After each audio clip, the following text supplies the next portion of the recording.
All right, everybody, welcome back into another amazing week of One Piece. Today, we're here to talk about chapter 1167 because Oda was delivering straight fire, in my opinion. Yes, that is right. I enjoyed the hell out of this chapter, from Harald to Shanks, the God Knights, all the way to Loki.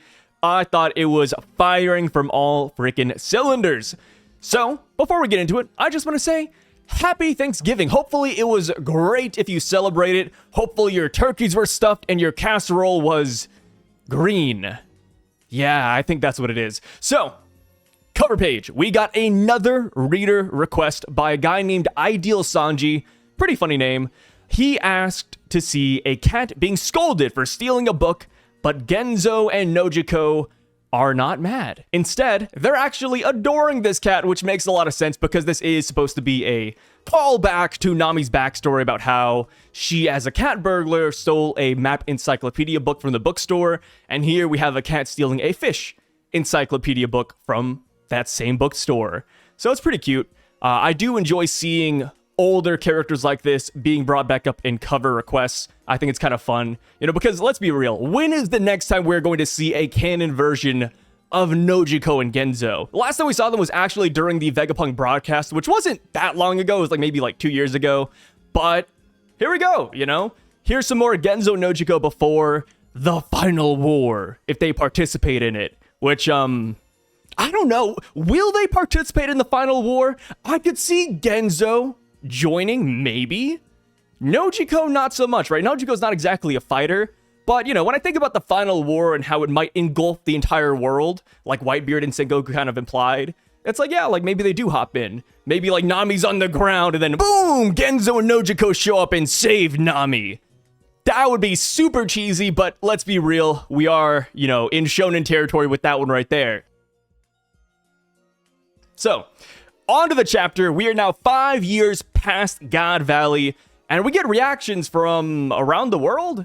Yeah, that's right. We got a random town, and they are complaining about something in the mist. Big News Morgans is avidly taking notes about this. Then we cut over to Impel Down, and they're like, yeah, guys, I blinked, and then next thing I know, the ship was in ruins. And of course, the person, this monster they are talking about, is King Harald. For the past 5 years, he has actually been helping the world government and Marines by taking down pirate ships, and I guess on a couple of occasions, mist kind of follows him, or I guess the weather just kind of brought the fog. And just keeping it real, but this would be pretty scary. King Harald is essentially the first giant actively helping the world government. So yes, he is the embodiment of fear. Yes, people are spreading rumors about this one-shotting monster out in the foggy seas. One thing that I thought was pretty interesting is that we finally got another mention of the Florian Triangle monsters, 15 years later? Yeah, that's right. Thriller Bark was a long time ago, but here we go. One reporter, when talking to the portsman, he's like, hey, were you guys near the Florian Triangle? And like I said, I do think this is really interesting because we haven't heard about the Florian Triangle monsters at all. Nobody has actually talked about those things ever. The first and only time we've ever heard about them is through a narrator box talking about how pirate ships go missing in the Florian Triangle pretty much every year. So I am still curious to see what those are. They do just remind me of giant versions of Imu, but that wouldn't really make a lot of sense, right? Oh, they're Imu shaped and they got Imu's eyes, but why are there 3 of them? Why are they so massive? We still have no clue about them whatsoever.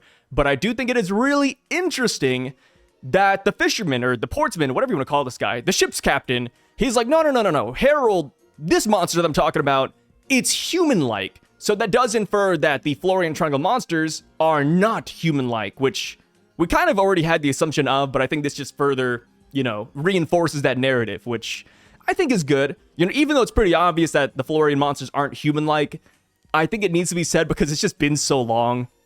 But yeah, we see Harald on his ship in the fog, and one thing I do want to point out is that the ship Harald's on kind of looks like the Naglfar. Hopefully I'm pronouncing that right, but the Naglfar is the ship that Hyruden actually captains to this very day, and even later on in this chapter. It looks pretty one-to-one. Is it the same ship? Maybe. Doesn't have to be, but I thought I just want to bring that up real quick. So, we go on and we see that many more years have passed. We're now 24 years in the past, the year that Roger actually gets executed, and the narrator box kicks in. They say, meanwhile, the pirates, who had gone their separate ways after God Valley, continued to rise in prominence, and over the next decade or so, each of them would peak to become a defining face of their generation. And we see Kaido, Big Mom, and Whitebeard, the ones that became Yonkos.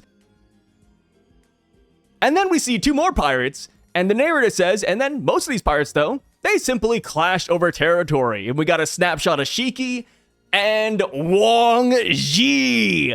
And brother, Wang Ji looks crazy. I don't know what it is, but he has so much aura in that one panel. He's got the tongue going out, his hair got longer, and he has like a scar running across his forehead. Who did that to him? I wouldn't be shocked if we learned that it was maybe Shiki who did it because he's in the panel right beside him. Or perhaps it could have been Shaki going for revenge. Maybe it was Roger or Rayleigh going for revenge. I feel like a lot of people would not want Wang Ji around after what he did. He kind of more or less caused God Valley, or at least brought a lot of prominent pirates there. So yeah, I feel like somebody probably ran the fade with him, and that's how he ended up with that nasty scar. And one thing I do want to bring up, but I wonder if we'll ever see him again in the canon story. Because last we heard, right, the most recent update we got on Wang Ji was that Law, Blackbeard, and Kobe took him down at Pirate Island. That was during the time skip. If there is another Impel Down breakout, like we're all expecting, right? Because we're expecting Doflamingo to break out, we're expecting Bon Clay to break out, Weevil to break out, King, Queen, etc. Because there's so many characters there that we expect to be out of the prison by the end of story, it's like, yo, Wang Ji might actually be there too, right? He seems like an Impel Down level 6 prisoner, so if those boys break out, Wang Ji might actually be right beside them. Which I do want to hold a poll. I'll do that later. But for you guys in the video today, do you think Wang Ji will jump back into the story later? Or no, is his story already kaput? If there was a way to tie him in, you know, we could revisit the, oh, is Wang Ji Caribou and Corbu's dad route? Because remember, that was very prominent when we first saw him, right? We see the tongue, we have the occult themes, and we're like, oh, like maybe he's their dad. And maybe there's something deeper there later on. I still think that could be plausible. Maybe Wang Ji even wants revenge on Blackbeard for taking him down. I think there are interesting ways to spin him into the story. But do we really want to spend time with Wang Ji, right? Oda's trying to wrap things up. He's over here speeding up the pacing. So are we really going to take a step back and smell the roses with Wang Ji? I don't know, brother. I do not know. I will say this. You know, this is obligatory at this point. But I am a little bit saddened that we did not get other Rocks pirate updates. Like Ganzui, right? He should be almost dead around this point in time. Same with Gil Bestar. What happens to Stussy? Why is Stussy MIA for all these years? We know that she's in love with Whitebeard and she's got Weevil. She's with Mads. Like, I wish we saw her here. Another character, of course, would be Silverax. What the hell happens to that guy? I mean, we have Shiki here, but we don't get Shiki's rival Silverax? A little bit sus to me, brother. And then, of course, you know I gotta talk about him. But Barbell, like, what happened to that guy? At least we saw Shiki leave the island. We saw a lot of characters leave the island. Barbell, what is Oda planning with him? There's no way he just forgot. Somebody said something so foul to me the other day.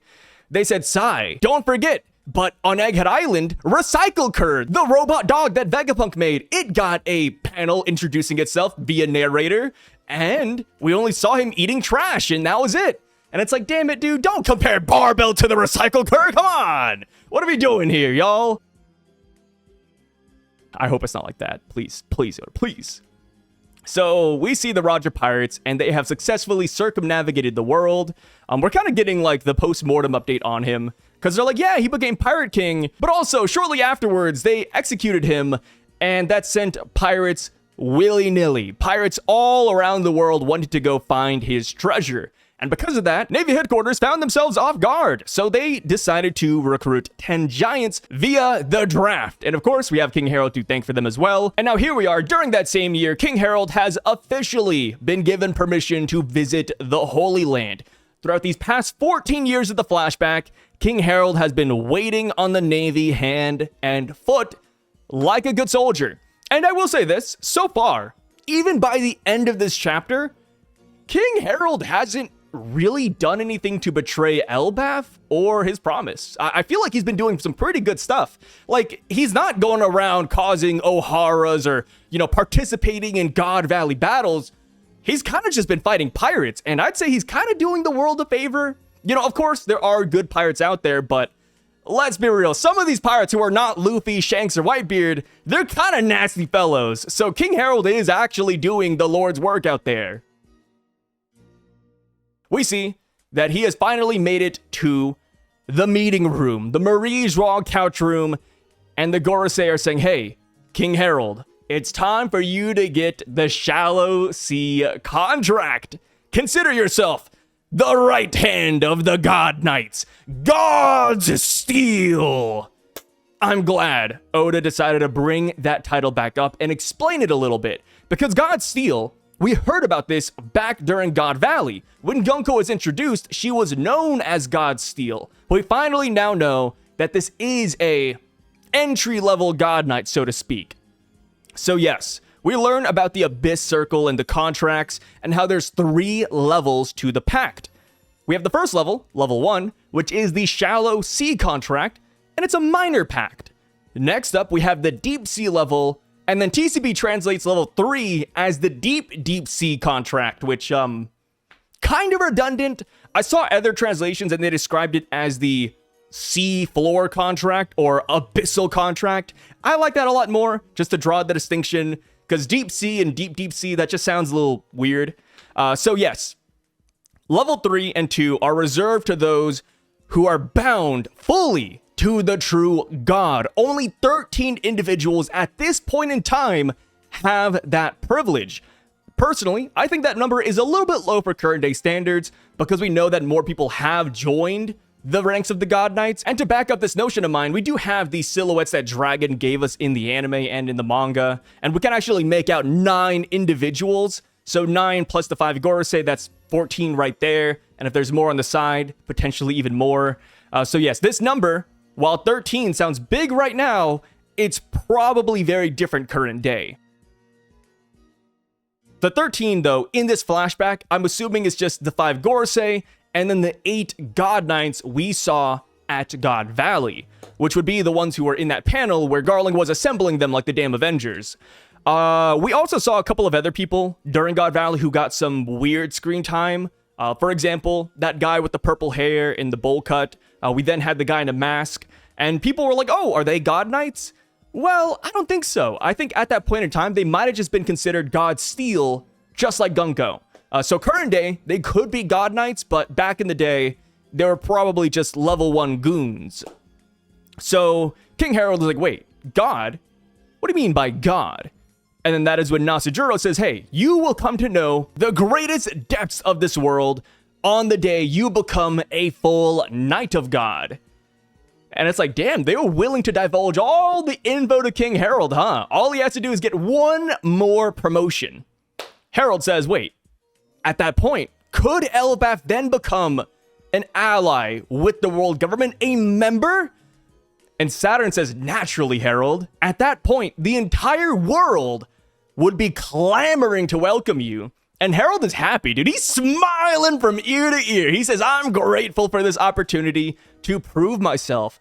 And maybe I am as gullible as Harald, but I think they're telling the truth. Which is funny because last chapter, I was like, oh, they're probably going to string Harald along, right? They're never going to give him this actual position.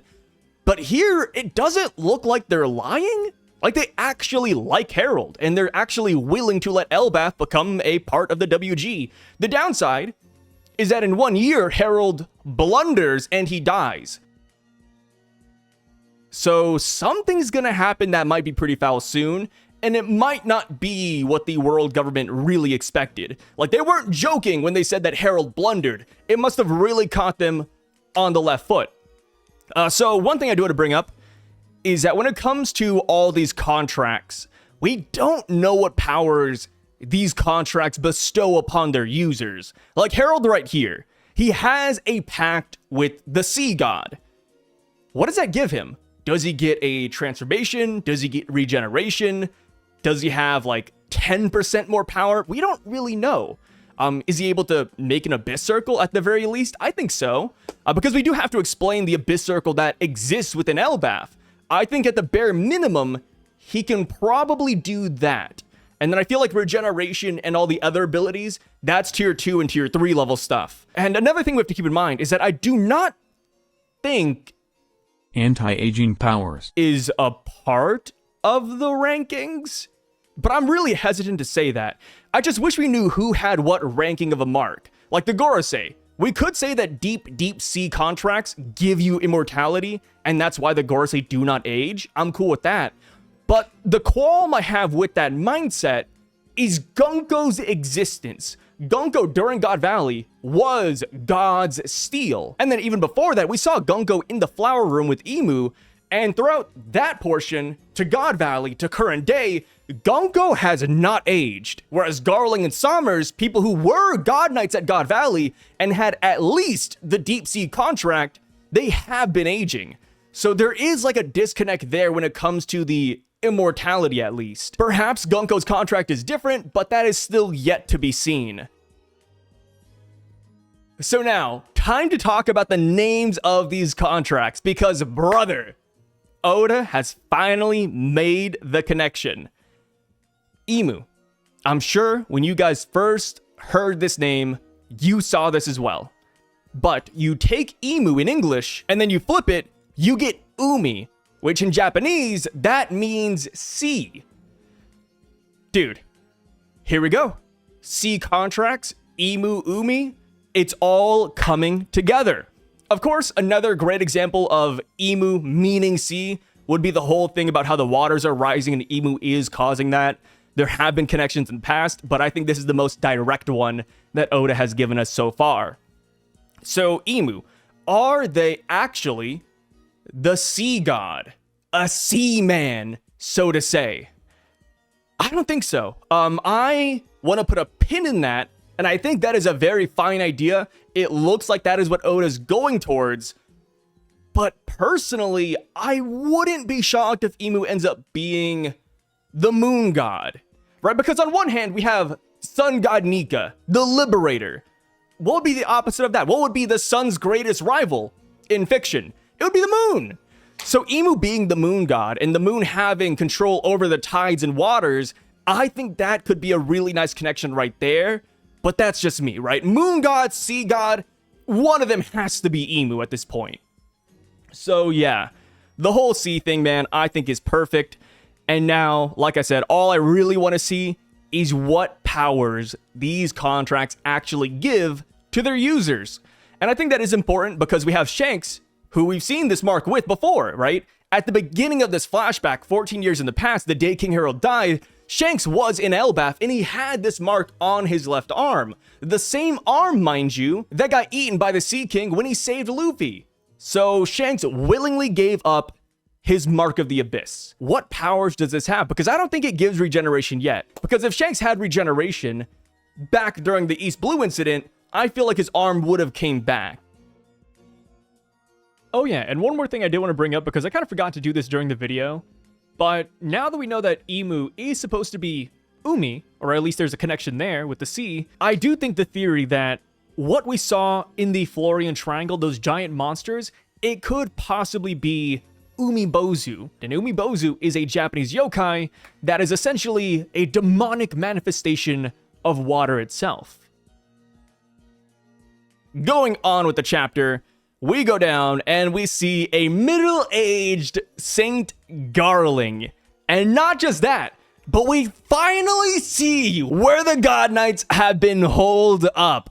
We see the Knights Temple, Shangara, domain of the gods. Kind of reminds me of Shangri-La, but yes, it is a beautiful, beautiful place. We've never seen this place before in the series, but it is atop the red line. Garling says, man, what is the Great One planning? And Summer says, wait, Harald, you're gonna obey us even though you're the king of Elbaph? Harald says, yes, of course, just say the word and I'll be there. Garling then gives him a long-distance transponder snail in case they ever need to get in contact with each other. And he says that Harald is free to travel the world, but do not speak about what goes on up in the Holy Land. Harald says, understood. So, in that panel where we see Harald, Sommers, and Garling, that guy in the middle, is that Shanks or Shamrock? It looks like Shanks because, you know, the hair up front is a lot shorter, but we also see that Shamrock has that same type of hair too. It's kind of hard to tell. I think it would be cool if that was Shanks, because that right there would put a direct timeline on when Blackbeard actually scars him, because we still don't know when that happens. So I would like to imagine this is Shanks before the Blackbeard fight, and then later on in the chapter, it's going to be Shanks after the Blackbeard fight. So we can finally put a pin on when that fight actually occurred. So next thing we see is that we are now 20 years in the past, and King Harald is now at Ryugu Kingdom, Fishman Island, and he's laughing with King Neptune, which I wonder how the relationship actually started. Like, they're really just hanging out together, throwing back some cold ones. And King Harald says, ah, man, I haven't laughed this hard in a long time, Neptune. Neptune says, me too, pal. We both have our fair share of headaches, don't we? King Neptune then talks about his future daughter that will be born in about 4 years, thanks to Madame Charlie's prediction. And he's like, hey, about my daughter, why don't we betroth her to Loki? Why don't we just set up a marriage between the two right here and now? Harald is shocked. He's like, whoa. That's kind of crazy, man. They're going too far, which I agree with, right? There's nothing wrong with setting them up or, you know, setting up a date. But brother, she ain't even born yet. King Neptune says, hey, don't write her off so fast. She's not just going to be any old mermaid. My daughter might well be born with the power no one else can handle. Harald says, well now, that does sound like a perfect match for Loki. Let's have a toast. Here's to the future mischievous troublemakers and your little Mosa. King Harald says, whoa, don't call her that. Don't call her Shaggy, which of course is Mosa. So this right here is not the first time that Shirahoshi has been called Mosa. If you recall, when Roger came down here to meet King Neptune, he said the exact same thing. He said, oh, King Neptune, your daughter's gonna be hairy. She's gonna be shaggy just like you. I don't want to see her.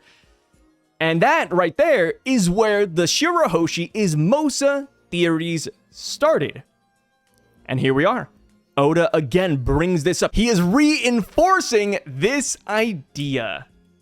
What's happening, dude? What is happening? Is Shirahoshi actually Mosa? Again, we will be holding a poll on this very soon. For me, I don't mind this theory.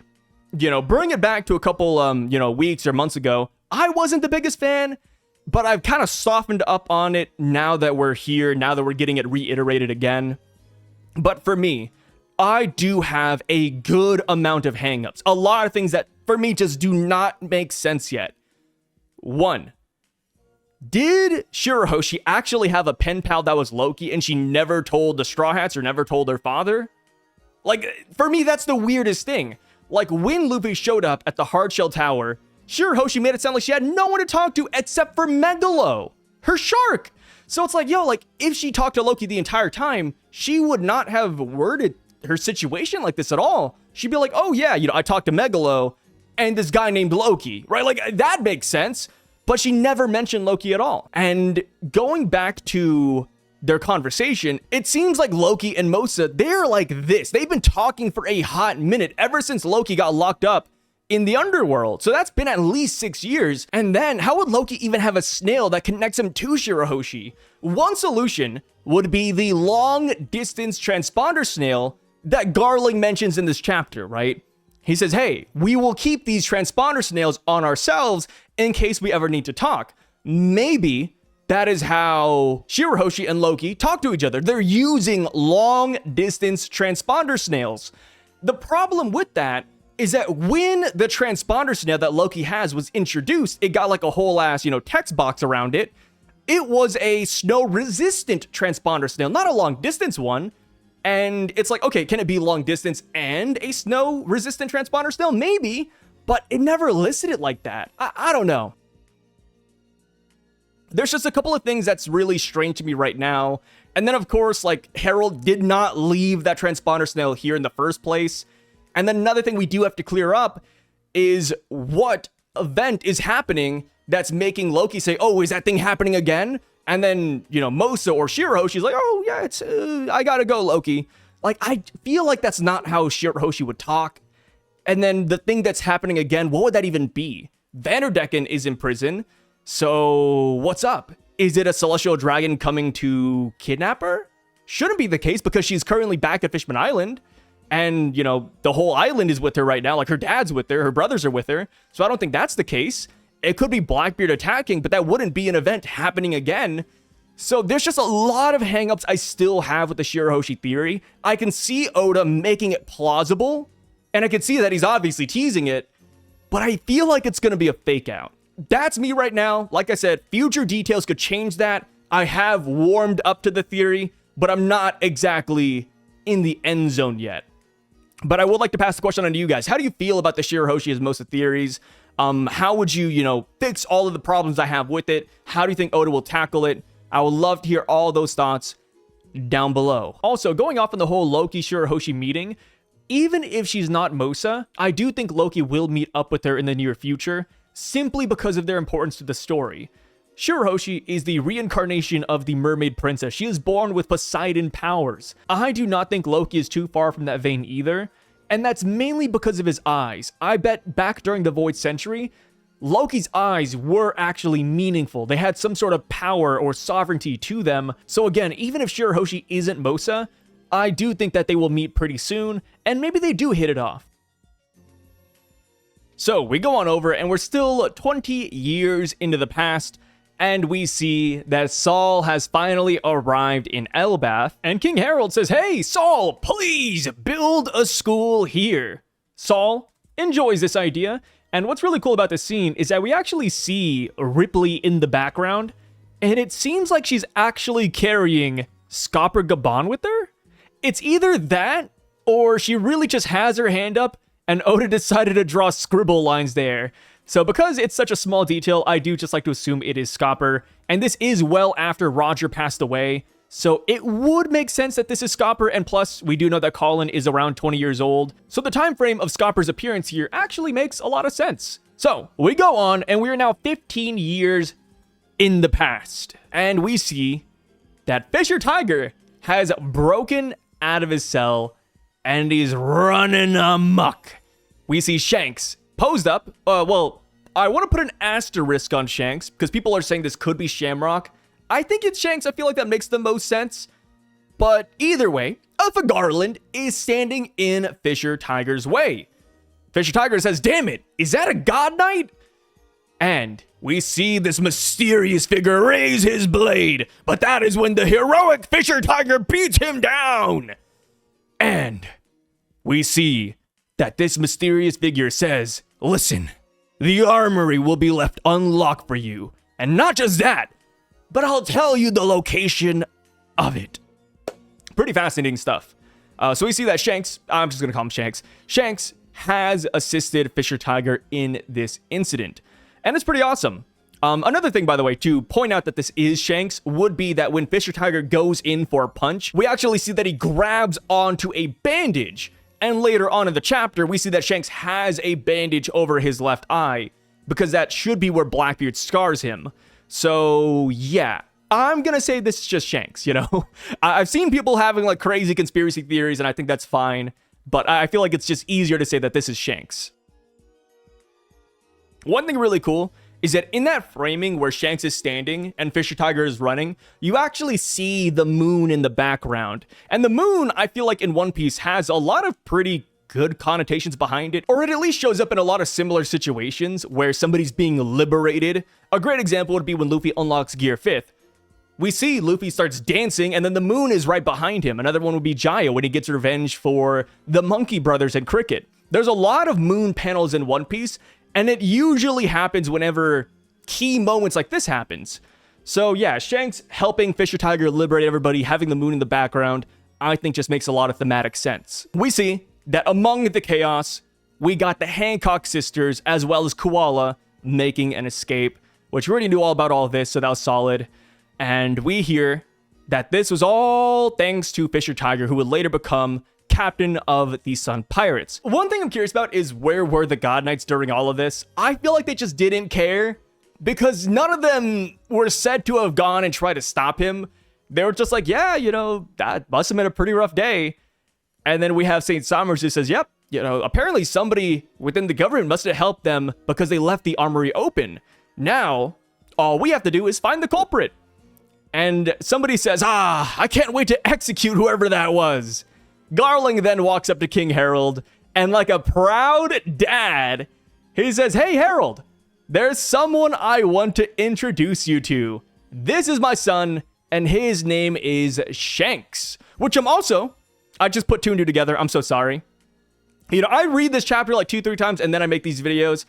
But because Garling introduces Shanks here, I guess this does confirm that earlier in the chapter, when Harald is talking to Somers and that other guy is simply Shamrock. Huh. Damn, dude, Shamrock and Shanks, they look so similar. God. Yeah, that threw me for a loop. Yeah. So this is Harald's first time meeting Shanks. And Garling says, hey, he's Shamrock's little brother. They were separated long ago due to extreme circumstances. He has suffered many hardships in the surface world. If he were to form a deep sea contract, I believe he would make a great asset on par with Shamrock. Dude, Shamrock, is this confirmation that he's not a bum? I think so. You know, saying that Shanks will be on par with Shamrock, it's like, oh, thank God, dude. You know, based on how Garling and some of these God Knights have been performing, I was kind of scared for Shamrock, but, you know, thank you, Garling. Say that they're on the same levels. Say that they're close, please, Daddy. God, we need this. The agenda needs it. So, Garling goes on, and he says, for the time being, however, Shanks simply has been given the ranking of God Steel, just like you. King Harald says, I know I said the same thing when I first met Shamrock, but I can't shake the feeling that I've seen you somewhere. Shanks snaps back at him, dude. Shanks, great acting, man. Great freaking acting. But he's not fooling the fan base, right? Because we know how Shanks really feels. But he says, I don't know what you're talking about. You're just some giant commoner from the surface. Don't act so familiar with me. I was blessed from birth with Figarland blood in my veins. Have no doubt. I'm going to become a knight of God before you. And Harald is like, whoa, woo. Guess I mistook you for somebody else, buddy. Yeah, man, that is foul, man. You know, King Harald is chumming with Garling. So it's like, man, that's rude, Shanks. Come on, dude. Come on. Shanks, of course, is not happy that he said this. We could see his eyes closed. You know, Oda did the classic shading. And yeah, Shanks is hamming it up. He's fooling everybody, brother. He really is. And again, you know, we see the bandages over his left eye, which, in my opinion, implies that Blackbeard just recently scarred him, which does put a nice pin on when that occurred. And of course, going back to the Fisher Tiger incident, Fisher Tiger, after he punched that God Knight, he had bandages in his hand. So there we go. So we see Shanks and Shamrock hanging out together. And Shanks says, come on, Shamrock. I wish to deepen my knowledge on the Holy Land. And I shall apprehend the traitor to claim the credit I deserve. Are there any leads? Which is hilarious, knowing that Shanks did it. You know, he's essentially just looking for himself. Shamrock says, it can wait until your wounds are fully healed, Shanks. And Shanks says, you cannot fathom the anguish of having the last 24 years of your life already wasted. No wonder the rest of the world seems so alien and foul to me. So disgusting. I hated everything down there. Harald turns around. He's like, man, this guy, he's acting crazy, brother. Like, this is so sus. Which, yeah, I feel like Shanks is definitely laying it on super thick. But I guess he has to, right? If he wants to pretend to be a noble celestial, he kind of has to say these things. But as far as how Harald knows Shanks, or how Harald might have seen Shanks in the past, I think it's obvious. I mean, Shanks, what, like a year after this? Let me see, are we still 15 years in the past? Yeah, we're 15 years in the past. So a year after this incident, Shanks is literally hanging out in Elbaph with Scopper. So there's a good chance that Harald might have seen Roger before. He's seen the crew in passing. And of course, he would have seen a red-haired boy on that ship, which would have been Shanks. So yeah, that is why King Harald is so iffy about this one. And I gotta say this, man, you know, Shamrock, the father, yeah, they're scummy, right? They're bad guys. Ooh, I hate villains. But you gotta admit, they kind of care about Shanks. They really do. You know, Shamrock is saying, hey, man, let those wounds heal. You know, Garling's introducing his son to everybody. They're happy to have Shanks back on board. And it's kind of sweet. It is definitely sweet. And we kind of had inclinations of this in the past about how Shamrock feels about Shanks in Elbaph, where Loki was like, hey, why do you look so much like red hair? Why do you look like Shanks? And then Gunko is like, hey, Shamrock, you don't have to say anything. And then Shamrock literally like turns around and he's like, that's my estranged little brother. He returned home, but he decided to go back to the filth. It's like, okay. Yeah, Shamrock is definitely a little bit salty about that. And I don't blame him necessarily. Like, I feel like he always wanted a brother, or he really liked his brother. And then seeing your brother come back home and then leave again, it's like, yo, what's happening with him, right? Because they're so similar. So if Shanks is taking that other route, like he's probably curious, man. He's left in the dark here. One thing a lot of people have been pointing out, and I thought this was a really good observation, but on the page where we see Shanks and Shamrock together, their attires are interesting. Shanks has like this really nice button down, like ribbon on him. And then Shamrock has this really nice floral V-neck. And right now you're probably like, Sai, why are you pointing this out? Well, because current day, their outfits kind of reversed. Because Shanks, every time we've seen him afterwards as a pirate, he is the one with the V-neck or like the open collared shirt. And then Shamrock actually has, you know, the buttoned ribbon thing going on. So it looks like they swapped attires afterwards, maybe out of love for each other, which sounds weird, but they're brothers, they're twins. So maybe that's why they did it. But a crackpot theory I've heard people spout is that maybe Shanks and Shamrock switch places. Which I do think would be really interesting if Shanks and Shamrock occasionally switch positions. But the main thing that puts a hole in that boat is that Shanks does have the scar, right? So unless Shamrock is like buying makeup and, you know, drawing a scar on his face, that wouldn't really work. But you gotta admit, they look so identical that they literally could, you know, perform the Parent Trap at any moment they want. But yeah, I thought the whole outfit switching was very observant, and that's a big W to whoever saw that first. I just saw that floating online. But yeah, it looks like they do switch good old outfits with one another. Another thing I do want to point out is that their swords are matching. We pointed that out a long time ago, but it is kind of reinforced here that their blades are pretty much identical. Granted, they're being, you know, sheathed on opposite sides, kind of implying that Shanks is a left-hand swordsman, which is the arm that gets eaten by the Sea King. So that kind of backs up the whole theory that, oh, Shanks' dominant arm got eaten. So now he's kind of nerfed with his right hand unless he mastered it. So I think that's pretty awesome. And one thing, of course, this goes back to is that if Shamrock has a blade that turns into a Cerberus, and it's the blade we see right here, then there's a really good chance that Shanks' blade can also spawn a monster, which goes back to the Griffin theory that we talked about a long time ago when we first saw the Eustace Kid and Shanks fight, where when Shanks whipped out the sword in the anime original, we saw a griffin right behind Shanks. And then not just that, but in film Red, when Shanks performed his attack, it also took the form of an eagle and then it merged with Luffy, and then it later became a griffin. But yeah, I do think that Shanks' blade will end up having some sort of transformation. I do not think that's absurd, and I bet Garling is the one who gave them both those swords because he's so proud of his sons. Man, I feel bad for Garling. I mean, granted, like I said, bad guy, but he loves his boys, man. He loves his boys. And I gotta say this, but the Figarland influence is strong.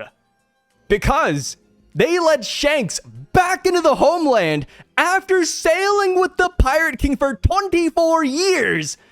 But they didn't let 5-year-old Doflamingo back? Because his dad forsook their card? What? And the thing is, Doflamingo, his family, his extended family, the Don Quixotes, they were still in the Holy Land, dude. Mjolnir was up here. They didn't let Dofi back. Dofi wanted the slaves, man. He wanted to join the Holy Knights, possibly. Oh, that's so foul. Yeah. It's the God Knight privileges. It is the God Knight privileges we are seeing here. They're like, Garling, your son's back? But he was with the Pirate King. You know what? Never mind, Garling. Anything for you. Doflamingo, though? No. Kick him to the curb. Crazy stuff, man. Crazy stuff. Justice for my boy Doflamingo. Also, one more thing to keep in mind, and we cannot underplay this because this is a fact. But by this point in time, Shanks literally has his pirate crew. Yes, that is right.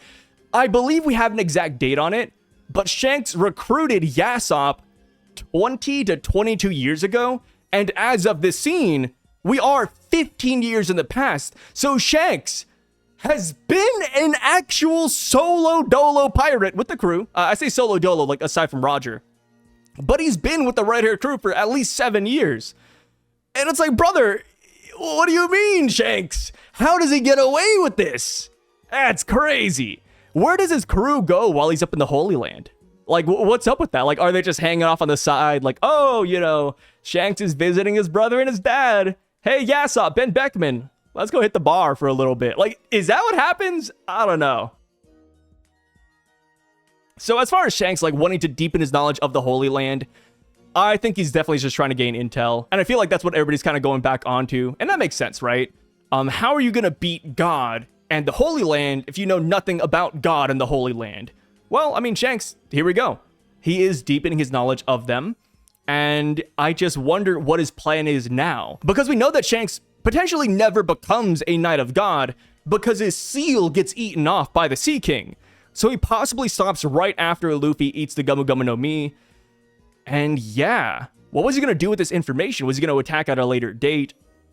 Does he have a whole plan in mind? Or perhaps, maybe he is feeding information to Dragon. I think that would be pretty cool, right? Dragon saved Shanks at God Valley, so Shanks is kind of repaying the favor by feeding him information on the Holy Land, which would make sense, right? Dragon has successfully attacked Marie's Raw just recently at the Reverie. So perhaps that is a nice connection there, but that is all just theories right now, right? So we go on, and we are now still 15 years in the past. Wow, Oda's jumping around a lot, and then he's like, hey, 15 years, let's stay there. So this is still 1 year before Harald actually dies, and we see that Ida has fallen ill. Ida's fallen ill. We got the village doctor trying to help her, but nothing's happening, right? She's getting weaker and weaker by the day. Mato, the barmaid that is currently in Elbaph, she's like, oh no, how can I open the bar if you're sick? The doctor then butts in and he says, hey, let's call Harald. Like, let's tell him what's going on here. He has connections with the world government. They could probably heal you, which I think is a really good suggestion. Like, imagine Harald knows that Ida's sick. Could he call up Saint Saturn? You know, hey, yo, resident scientist of the Holy Land, Saint Saturn, and be like, hey, Saturn, my wife is sick. I think Saturn would help. I'm not gonna lie. I do think Saturn would actually help Harald.